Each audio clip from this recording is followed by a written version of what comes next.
መጽሐፈ ነህምያ ምዕራፍ 10 ያተሙትም እነዚህ ናቸው። የሐካልያ ልጅ ሐቴርሰታ፣ ነህምያ፣ ሴዴቅያስ፣ ሰራያ፣ አዛርያስ፣ ኤርምያስ፣ ፋስኮር፣ አማርያ፣ መልኪያ፣ ሐጡስ፣ ሰበንያ፣ መሉክ፣ ካሪም፣ ሜሪሞት፣ አብድዩ፣ ዳንኤል፣ ጌንቶን፣ ባሮክ፣ ሜሱላም፣ አብያ፣ ሚያሚን፣ መዓዝያ፣ ቤልጋይ፣ ሸማያ እነዚህ ካህናት ነበሩ።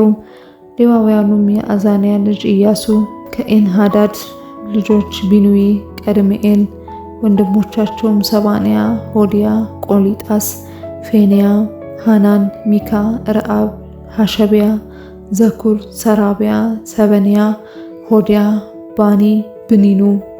የህዝቡ አለቆች ፋሮስ፣ ፈርሃት፣ ሞዓብ፣ ኤላም፣ ዛቱ፣ ባኒ፣ ቡኒ፣ አዝጋድ፣ ቤዋይ፣ አዶንያስ፣ በጉዋይ፣ አዲን፣ አጤር፣ ሕዝቅያስ፣ አዙር፣ ሆዲያ፣ ሐሱም፣ ቤሳይ፣ ሐሪፍ፣ ሃናቶት፣ ኖባይ፣ መቅቢያስ፣ ሜሱላም፣ ኤዚር፣ ሜሴዜቤል፣ ሳዶቅ፣ ያዱአ፣ ፈላጥያ፣ ሃናን፣ አናያ፣ ሆሴ፣ ሃናንያ፣ አሱብ፣ አሎኤስ፣ ፈልሃ፣ ሶቤቅ፣ ሬሁም፣ ሐሰብና መጽስያ፣ አኪያ፣ ሃናን፣ አናን፣ መሉክ፣ ካሪም፣ በአና።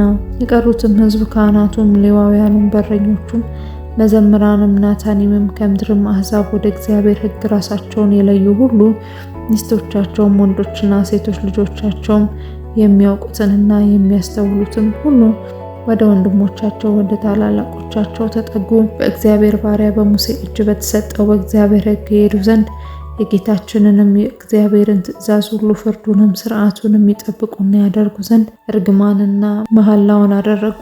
ሴቶች ልጆቻችንንም ለምድር አሕዛብ አንሰጥም፣ ሴቶች ልጆቻቸውንና ለልጆቻችን አንወስድም። የምድርን አሕዛብ ሸቀጥና ልዩ ልዩ እህል ሊገበዩ በሰንበት ቀን ቢመጡ በሰንበትም ወይም በተቀደሰው ቀን ከእነርሱ አንገዛም።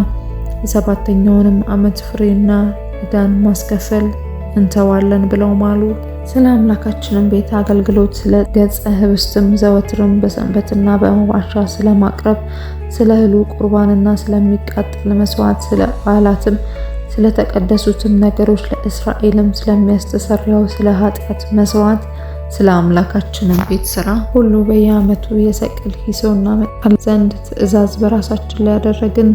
እኛም ካህናቱና ሌዋውያኑ ህዝቡም እንደ አባቶቻችን ቤቶች በተወሰነ ጊዜ በየዓመቱ ወደ አምላካችን ቤት አምጥተን በሕጉ እንደተጻፈ በአምላካችን በእግዚአብሔር መሠዊያ ላይ ይቃጠል ዘንድ ስለ እንጨት ቁርባን ዕጣ ተጣጥለን በየዓመቱም የመሬታችንን በኩራት የሁሉ አይነት ዛፍ የፍሬ ሁሉ በኩራት ሁሉ ወደ እግዚአብሔር ቤት እናመጣ ዘንድ በሕጉም እንደተጻፈ የልጆቻችንንና የእንስሶቻችንን በኩራት የበሬዎቻችንንና የበጎቻችንን በኩራት በአምላካችን ቤት ወደሚያገለግሉት ካህናት ወደ አምላካችን ቤት እናመጣ ዘንድ የእህላችንንም በኩራት እጅ ማንሳታችንን ቁርባን የዛፍ ሁሉ ፍሬ ወይኑንና ዘይቱንም ወደ ካህናቱ ወደ አምላካችን ቤት ጓዳዎች እናመጣ ዘንድ ሌዋውያኑም ከከተሞቻችን እርሻ ሁሉ አስራት ይቀበላሉና የመሬታችንን አስራት ወደ ሌዋውያን እናመጣ ዘንድ ማልን።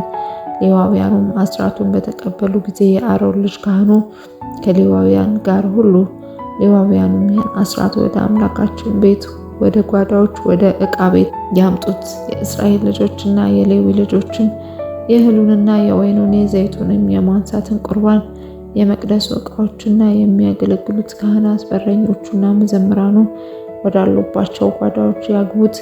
እንዲሁም የአምላካችንን ቤት ከቶ አንተውም።